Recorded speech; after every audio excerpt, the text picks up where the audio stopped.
ในตอนเช้าวันที่26พฤษภาคม2026นี้อยู่ที่โรงเรียนปฐมสมบูรณ์นามยางเมืองเวียงทองแขวงบุรีคำไซได้จัดพิธีเปิดบานซอบสิงจบสันปฐมสันป .5 ประจำศุกร์เรียน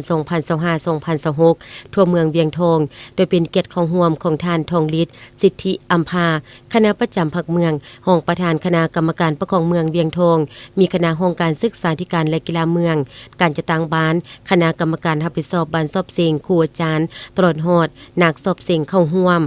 ในพิธีได้ผ่านข้อตกลงของท่านประธานปกครองเมืองว่าด้วยการแต่งตั้งคณะกรรมการรับผิดชอบบ้านสอบสิงผ่านระเบียบการสอบสิงทั่วเมืองมี8ศูนย์สอบสิงมีนักเรียนป .5 เข้าสอบสิงทั้งหมด755คนหญิง375คนในนั้นศูนย์สอบเสียงปฐมสมบูรณ์นำจางประกอบมี6โรงเรียนมีนักสอบเสียงทั้งหมด221คนหญิง99คนแบ่งออกเป็น9ห้องสอบเสียงแต่ละห้องบรรจุนักสอบเสียง24-25คนวิชาที่นำเข้าสอบเสียงมีวิชาหัดแต่งเขียนถ้วยคำถาม